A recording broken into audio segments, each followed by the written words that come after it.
नमस्कार दोस्तों, आप सभी का एक बार फिर से स्वागत है हमारे इस YouTube चैनल पर। तो आपसे एक अनुरोध है कि वीडियो को पूरा देखें। वीडियो में 2-4 ऐसे महत्वपूर्ण प्रश्न होंगे जो आपने कभी नहीं देखे होंगे। अगर वीडियो पसंद आए तो लाइक करें और सब्सक्राइब करें। तो देखिए, हमारा जो टॉपिक है वो था सुधारों के विभिन्न प्रयास। सुधारों के विभिन्न प्रयासों में हम टॉपिक लेकर चल रहे थे, जिसमें पार्ट फर्स्ट हमने पहले पढ़ लिया था। अब पार्ट सेकंड चल रहा है, जिसमें राजा राम मोहन राय, स्वामी दयानंद सरस्वती, विवेकानंद, इन सब का अध्ययन किया था। ठीक है, उन सब में ने जो टॉपिक उन्होंने जो समाज की या सभा की स्थापना की है, सुधारों के लिए महत्वपूर्ण प्रयास किए, ताकि आज हम इस क्षेत्र में इतने आगे तक पहुँचे हैं। ठीक है, तो उनका बहुत बड़ा योगदान है। हम बार बार उन लोगों का धन्यवाद करेंगे जिन्होंने भारतीय समाज में बहुत ही महत्वपूर्ण सुधार किए हैं। तो ऐसे ही सुधारों में एक सुधार आता है हमारे सामने, सुधार आता है सत्य शोधक समाज। सत्य शोधक समाज ये आता है। पहला सिंपल सा प्रश्न है कि सत्य शोधक समाज की स्थापना किसने की। देखो, कब वाले प्रश्न बहुत ही कम आते हैं, क्योंकि हिस्ट्री में कब वाले में कंफ्यूजन होता है, अलग अलग बुक में दिया होता है अलग अलग बातें। तो सत्य शोधक समाज की स्थापना किसने की है। ठीक है, ये हमारा एक प्रश्न है। और इस समाज की स्थापना की है ज्योतिबा फूले ने, ज्योतिबा राव फूले ने। ठीक है, ये एक प्रसिद्ध समाजदार, बंबई के या महाराष्ट्र के समाज सुधारक थे। कहाँ के समाज सुधारक? महाराष्ट्र के। माली जाति से संबंधित थे या सैनिक थे, ऐसा समझे आप। और अपने आप को अछूत समझते थे, इसलिए अपनी अछूतता को दूर करने के प्रयास में इन्होंने इस प्रकार का समाज की स्थापना की है। इन्होंने साथ में एक पुस्तक की रचना भी की है। इनकी पुस्तक का नाम था गुलामगिरी। क्या नाम है भाई? गुलामगिरी, जो इनकी प्रसिद्ध पुस्तक थी। ठीक है, इस प्रकार से नेक्स्ट हम बात करें।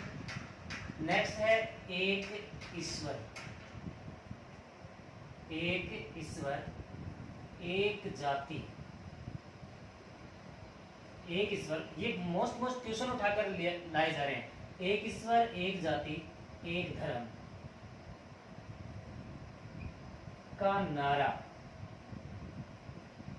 किसने दिया या कौन लेकर चल रहे हैं। तो ये भी एक सुधार है। ये कहते हैं कि जाति भी एक होनी चाहिए, हम सब की एक ही जाति है, मानवता, और उसी के अनुसार चलना चाहिए। वो ही हमारा धर्म है, वो ही हमारा ईश्वर है। तो ऐसा नारा दिया था नारायण गुरु ने। परीक्षा में आया हुआ प्रश्न है, किसने दिया भाई? नारायण गुरु। नारायण गुरु ने इस प्रकार का नारा दिया था। नारायण गुरु जो थे वो केरल से संबंधित थे। ये भी एक बढ़िया प्रश्न है। कहाँ से संबंधित थे? केरल से संबंधित थे नारायण गुरु। नेक्स्ट हम बात करते हैं नंबर 3। नंबर 3 पर है थियोसॉफिकल। Theosophical society.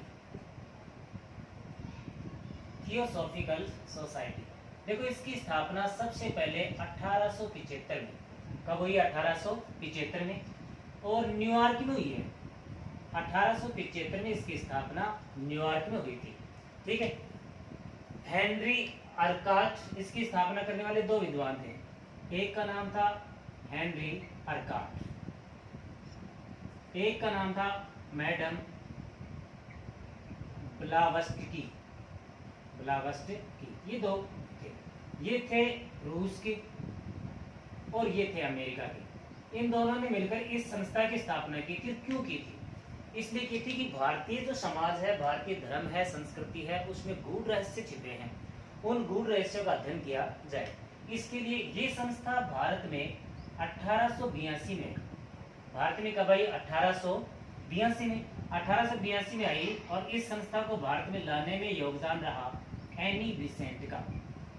किसका रहा भाई? एनी बिसेंट, जो कि आयरलैंड की निवासी थी। एनी बिसेंट स्वयं कहाँ की निवासी थी? आयरलैंड की। तो थियोसॉफिकल सोसाइटी का गठन 1875 में न्यूयॉर्क में हुआ है, लेकिन भारत में कब आया? 1882 में। और कहाँ आया? हम इसकी बात करें तो कहाँ आया है? मद्रास में। एनी बिसेंट जो है वो ईसाई धर्म से उसको दूरी बनाते हुए हिंदू धर्म से जुड़ती चली गई और भारत में स्थायी रूप से आ गई और भारतीय राजनीति में उनका महत्वपूर्ण योगदान रहा था। 2 के बाद हम तीसरा करें, 3 के बाद नंबर 4। नंबर 4 करें हम तो हमारा है अलीगढ़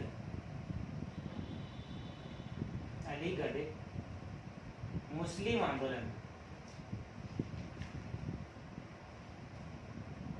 अलीगढ़ मुस्लिम आंदोलन, ये परीक्षा में कई बार आया हुआ प्रश्न है। अलीगढ़ मुस्लिम आंदोलन किसने शुरू किया था? ये आंदोलन शुरू किया था सर सैयद अहमद खान द्वारा। सर सैयद अहमद खान 1857 की क्रांति तक सर सैयद अहमद खान का विचार था कि हिंदू और मुस्लिम एक सुंदर दुल्हन की दो आंखें हैं। किंतु क्रांति के बाद उनके विचार चेंज हुए और उन्होंने ऐसी बात की कि हिंदू और मुस्लिम कभी भी एक नहीं हो सकते। तो उन्होंने इस प्रकार का आंदोलन चलाया। इस आंदोलन के तहत उन्होंने मुसलमानों को अंग्रेजों का समर्थक बताने की कोशिश की है। इनका बहुत बड़ा एक काम है और वो काम है इन्होंने कुरान पर एक टीका लिखी है। कुरान पर टीका, ये भी एक बहुत बेस्ट क्वेश्चन है। कुरान पर क्या लिखी है कि टीका। नेक्स्ट चलते हैं, 4 हो गए। सत्यशोधक समाज ज्योतिबा फुले महाराष्ट्र से संबंधित माली जाति के हैं, गुलामगिरी पुस्तक है। एक ईश्वर एक जाति एक धर्म का नारा नारायण गुरु थियोसॉफिकल सोसाइटी 1875 में न्यूयॉर्क में बनाई गई। इस प्रकार से हमारे पास लगभग 3-4 कुछ समाज या संस्थाएं या सुधार आए हैं। इसके बाद हम और सुधारों की बात करें तो और सुधार जो हैं उनकी बात कर लेते हैं। वो कौन कौन से थे? अभी हम बात कर रहे थे अलीगढ़ मुस्लिम आंदोलन की। अलीगढ़ मुस्लिम आंदोलन के अलावा एक सुधार जो है वो है नंबर 5, यंग बंगाल आंदोलन। यंग बंगाल आंदोलन, ये भी नेवी, एयरफोर्स, आर्मी इन सब परीक्षाओं में आता रहता है प्रश्न है। यंग बंगाल आंदोलन की स्थापना करने वाले व्यक्ति का नाम था हेनरी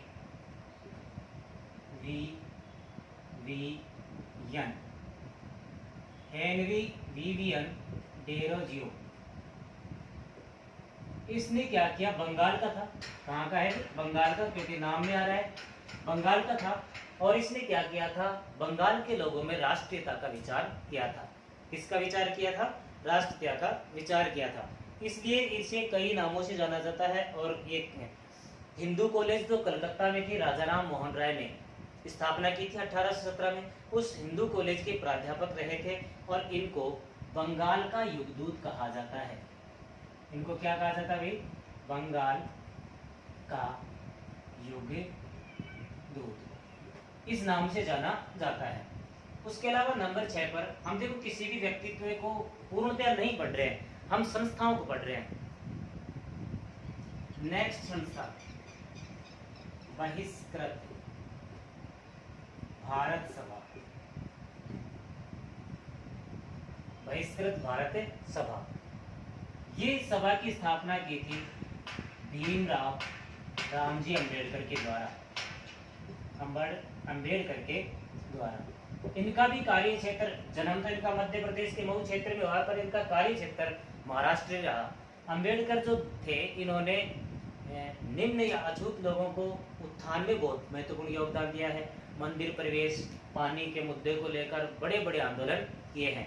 छूआछूत को दूर करने का प्रयास किया है और भारत के विधान या संविधान के निर्माण में इनका महत्वपूर्ण योगदान माना जाता है। इस प्रकार ये तो ये हुए। अब इसके बाद में कुछ सुधार अंग्रेजों के समय भी हो रहे हैं। किनके समय? अंग्रेजों के समय कुछ सुधार हो रहे हैं। उनको भी, वो भी बार बार परीक्षा में आ जाते हैं, पूछ ले जाते हैं। उनकी हम बात कर लेते हैं। तो ऐसे सुधारों की हम बात करें तो ऐसे एक सुधार है जिसे हम कहेंगे विधवा पुनर्विवाह अधिनियम। विधवा पुनर्विवाह अधिनियम ये पारित हो गया था 1856 में। 1856 में इसका जो नियम था, जैसे सती प्रथा अधिनियम का होता है ना 17, ऐसे इसका नियम कितना था 15। इस अधिनियम को पारित करते समय भारत का गवर्नर जनरल जो था वो था लॉर्ड डलहौजी। भारत का गवर्नर जनरल कौन थे भाई? लॉर्ड डलहौजी। और इसके लिए सर्वाधिक प्रयास किसने किया था उसकी हम बात करें तो इसका सर्वाधिक प्रयास था ईश्वर चंद्र विद्यासागर। ईश्वर चंद्र विद्यासागर ये भी कलकत्ता के निवासी थे। कहाँ के निवासी? कलकत्ता के। कलकत्ता जो कॉलेज है हिंदू कॉलेज उसके प्रोफेसर रहे हुए थे। कलकत्ता हिंदू कॉलेज के क्या रहे हैं भाई? प्रोफेसर। इस प्रकार से इन्होंने भी विधवाओं के जीवन में सुधार के लिए विशेष योगदान दिया है। इनके साथ भी कई रहते थे, जैसे D.K. कर्वे हैं, ये सब इनके साथी रहा करते थे। इनके साथी में से एक स्थापना करने वाले थे। स्थापना का नाम है विधवा आश्रम। विधवा आश्रम इसकी स्थापना पूना में हो गई थी और इसकी स्थापना भी की गई थी D.K. कर्वे के द्वारा। किसके द्वारा की गई थी? D.K. कर्वे के द्वारा इसकी स्थापना की गई है। ठीक है। उसके बाद में कुछ और सुधारों की बात करें तो भारत में एक प्रथा चली आती थी। प्रथा का नाम था ठगी प्रथा। प्रथा का नाम क्या था भाई? ठगी प्रथा। और ये जो ठगी प्रथा है ये समाप्त की गई 1830 में। 1830 में ठगी प्रथा समाप्त कर दी गई। इस समय भारत का गवर्नर जो था वो था लॉर्ड विलियम बेंटिंग। यानी कि अंग्रेजों ने हो सकता है भारत को खूब लूटा हो, भारत के साहित्य संस्कृति कल्चर सबको नष्ट किया हो, लेकिन फिर भी उन्होंने बहुत अच्छे अच्छे कार्य किए हैं।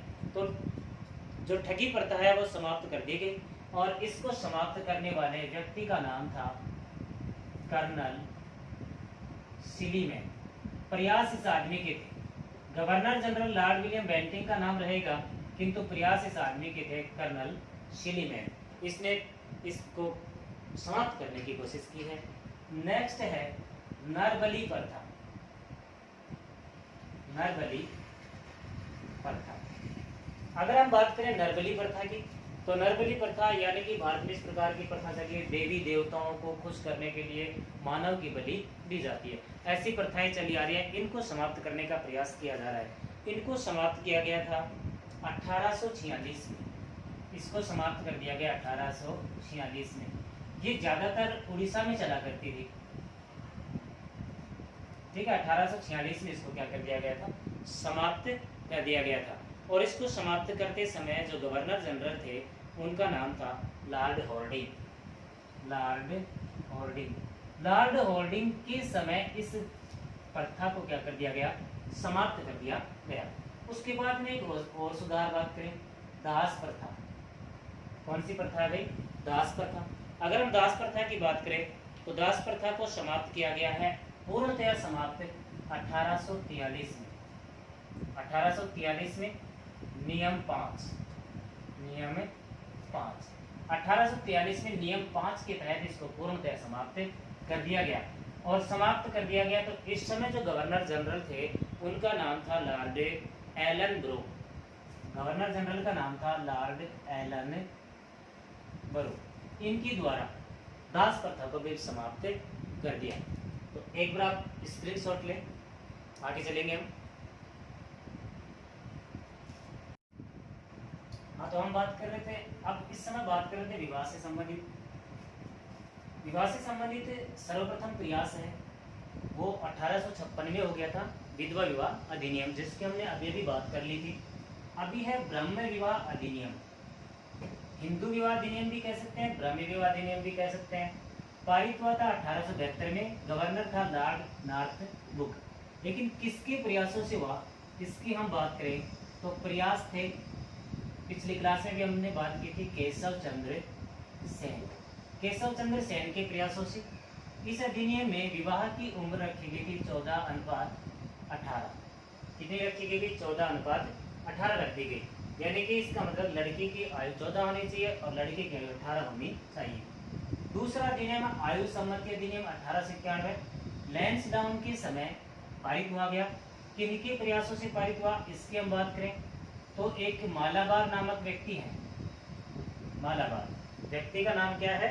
मालाबार। उन व्यक्तियों के द्वारा, या हम बहराम जी मालाबार है उसका पूरा नाम, महराम जी मालाबार। महराम जी मालाबार के प्रयासों से यह अधिनियम पारित हुआ। इस अधिनियम में विवाह की उम्र कर दी 12:14। कितनी कर दी भाई? 12:14। उसके बाद में एक अधिनियम पारित हुआ, शारदा अधिनियम। कब पारित हुआ? 1929 में। इस समय 1929 में गवर्नर जो था वो था लॉर्ड इरविन। और इसके प्रयास सर्वाधिक किए थे हरविलास शारदा ने। सर्वाधिक प्रयास किसने किए? हरविलास शारदा ने। तो हरविलास शारदा ने प्रयास किए, इसमें विवाह की उम्र को वापस ब्रह्म विवाह अधिनियम के अनुपात में ले जाकर टिका दिया गया, यानी कि विवाह की उम्र कर दी गई 14:18 वापस। तो दोस्तों ये 5 या 10 मिनट में हमने अधिकतम परीक्षा से संबंधित मैटर को डालने की कोशिश की है। जैसे एक तो उसकी पूरी कहानी पढ़े, जैसे लॉर्ड नॉर्थब्रुक, केशव चंद्र सेन, इनकी पूरी कहानियाँ अलग अलग होती हैं। अगर आपको वीडियो पसंद आए तो लाइक ज़रूर करें। धन्यवाद। मिलते हैं नेक्स्ट वीडियो में।